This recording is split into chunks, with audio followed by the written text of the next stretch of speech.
कई आरोप लगा रही हैं कि बच्चा के लिए दवाई खिलाया जाता है। ये बड़ा घोर अपराध होगा अगर इस महिला के पॉइंट ऑफ व्यू से कभी भी वो झूठ बोल रही होगी। मैं ये मानती पवन नहीं। सिंह को लेकर क्या कहिएगा मैम? पवन जी को तो मैं यही कहूँगी कि जो घर के मामले हैं वो घर में रहें तो ज़्यादा अच्छा होता है और सबके लिए वो बेटर होता है। लेकिन जो दूसरे लोगों का इंटरवेंशन है, मैं इसको लेके ज़रूर कहूँगी कि भाई आप लोग अपनी अपनी फैमिली में ज़रूर झांके। हर एक के फैमिली में कुछ ना कुछ प्रॉब्लम्स तो चलती रहती है। ये मियाँ बीवी का झगड़ा है, अपना समझा ले। सिंह जी के बारे में कहा जा रहा है कि राजनीति कर रही है, इस पे क्या कुछ कहेंगे? मुझे लगता है देखिए, राजनीति एक इंसान एक लिमिट तक कर सकता है। मैं सबसे पहले प्रायोरिटी ये रखती हूँ कि वो एक औरत है और औरत का सम्मान करना सबके लिए बहुत ज़रूरी है। और अगर ये चीज़ को हम अन्यथा ना लेके उनकी तकलीफ़ को समझने की कोशिश करें तो वो ज़्यादा बेटर रहेगा। लेकिन हाँ, अगर वो सिर्फ पॉलिटिक्स के वजह से कर रही हैं तो वो ठीक नहीं है। लेकिन मैं नहीं सोचती हूँ ऐसा कि वो पॉलिटिक्स के लिए कर रही हैं। ज्योति सिंह कई आरोप लगा रही हैं कि बच्चा के लिए दवाई खिलाया जाता था, अबॉर्शन कराया जाता था, आप देख रहे हैं। लेकिन एक तरफ पवन सिंह कह रहे थे, हाँ, पवन सिंह भी एक तरफ कह रहे हैं कि हमारा भी इच्छा करता है कि मेरा बेटा दरवाजा खोले, चाहे मेरी बीवी खोले, चाहे कोई भी, लेकिन उनकी माँ खोलती है, बूढ़ी माँ, चाहे स्टाफ खोलता है। लेकिन ज्योति सिंह का कहना है कि वो खुद दवाई खिलाते थे। देखिए, मुझे इसका अंदाज़ा नहीं है कि इसमें कितनी सत्यता है, तो इस पर कोई कमेंट करना मेरे लिए बड़ा डिफ़िकल्ट होगा जब तक मैं सच्चाई ना जानूं। ये बड़ा घोर अपराध होगा अगर इस तरीके की कोई भी घृण कृत्य को कोई मर्द करता है। तो मुझे लगता है कि बहुत बड़ा आरोप है और इसकी सच्चाई जाननी बहुत ज़रूरी है। तो बात के तह तक पहुंचेंगे तभी इसकी सत्यता पता चलेगी। और मुझे लगता है कि सत्यता जाने बगैर कोई भी चीज़ का रिएक्शन देना ठीक नहीं होगा। रो रही है, आप एक महिला है, क्या सपोर्ट कीजिएगा किसी को? मैम, एज अ महिला मैंने कहा कि एक महिला के पॉइंट ऑफ व्यू से कभी भी वो झूठ बोल रही होगी, मैं ये मानती नहीं हूँ। महिलाओं का सम्मान करना मैं बहुत इम्पॉर्टेंट है समझती हूँ और इस चीज़ को मैं दिल से फील करती हूँ। तो मुझे उस पॉइंट ऑफ व्यू से मैं महिला सशक्तिकरण पर इतना बड़ा काम कर रही हूँ, सेल्फ डिफेंस को लेके काम कर रही हूँ, रेप विक्टिम्स के ऊपर जो एक कृत्य होता है लेकिन उसके बाद में आप उसको दर्ज कराने जाते हैं। तो मैं सरकार से गुहार भी लगा रही हूँ कि सेल्फ डिफेंस जैसी टेक्निक्स को हम अपना के उनको स्कूल के एजुकेशन सिस्टम में लाएं।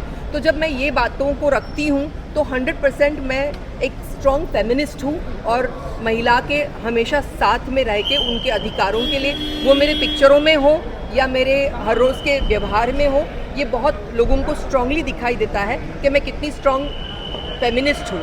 तो मुझे लगता है कि 100% मैं ऐसे इंसान का साथ ज़रूर दूंगी जहाँ पर उनको मेरी ज़रूरत है। लेकिन मैं अभी फ़िलहाल इस बात पर टीका टिप्पणी नहीं कर सकती हूँ कि कौन सही है कौन गलत है, बात की सत्यता जाने बगैर। अब ये काम तो जिस डिपार्टमेंट का है उनको ये पता करना होगा और मुझे लगता है इसका पता लगना बहुत ज़रूरी है। तो आप ज्योति सिंह से बात करने की कोशिश की? मैंने ज्योति जी से मेरी हमेशा बातचीत तब रही है जब वो इलेक्शन पॉइंट ऑफ व्यू हम काराकाट में मिलते थे। उसके बाद में ज्योति जी का पर्सनल नंबर ना मेरे पास है, ना ज्योति जी से मेरी पर्सनली कोई बातचीत हुई है, ना ही मेरी पवन जी से बहुत रेगुलरली कोई बातचीत होती है। कभी कभार हमारी जब बातचीत होती है, वो भी व्यस्त है अपने कामों में, तो अभी फिलहाल मैं खुद भी डिस्टर्ब नहीं। क्या आप मिलने जाएंगी?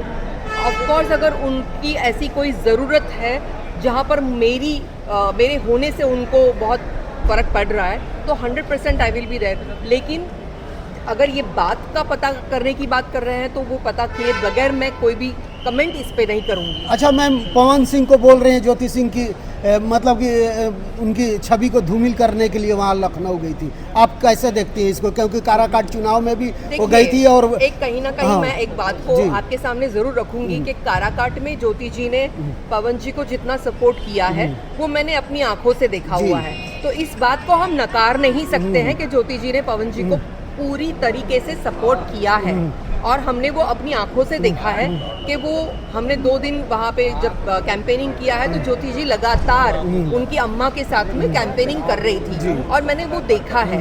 अब उसके बाद में उनके बीच में क्या हो गया ये मुझे नहीं पता और इसमें कौन सही और कौन गलत ये हम जब तक बात की तह तक नहीं जाएंगे नहीं बता सकते। लेकिन चुनाव लड़ने से मना कर दिया बिहार विधानसभा, क्या कहिएगा? मैं सोचती हूँ कि उनके वैयक्तिक मामले जब इतने हावी हो रहे हैं तो उसको अगर पॉलिटिकल एक एंगल से जोड़ के अगर दिखाया जा रहा है तो उनका ये डिसीजन जनता जनार्दन समझेगी कि सही है या गलत है। अगर वो इतना बड़ा स्टेप ले रहे हैं तो उसमें एक बातों में कुछ चीज़ें रही होंगी जिसकी वजह से वो ये डिसीजन ले रहे हैं। और मुझे लगता है कि बड़ा दुर्भाग्य है पवन जी का इस मामले में, मुझे लगता है पॉलिटिक्स को लेके, क्योंकि जब भी वो उतरे हैं कोई ना कोई मामला ऐसा सामने आके खड़ा हो जाता है कि उनको फाइनली बैकआउट करना पड़ जा रहा है। तो हो सकता है वो जितने अच्छे एक्टर और सिंगर काम करेंगे, मुझे लगता है शायद पॉलिटिकल कुछ अंदेशा दे रहे हैं कि भगवान बोल रहे हैं कि भाई आप स्टार प्रचारक और ऐसे आप अच्छे लगते हो और लोगों के बीच में गाते हुए अच्छे लगते हो, शायद पॉलिटिक्स आपका it's not your cup of T. वायु सुरक्षा भी मिल गया है। मुझे लगता है कि वो जिस तरीके से उनके ऊपर कुछ एलिगेशंस लग रहे हैं या कुछ उनको किसी बात से डर लग रहा होगा तो 100% उनको उस पॉइंट ऑफ व्यू से वायु सुरक्षा मिली होगी और उसको उनको ध्यान रखते हुए आगे अपने डिसीजंस और काम भी उसी दिशा में करना चाहिए।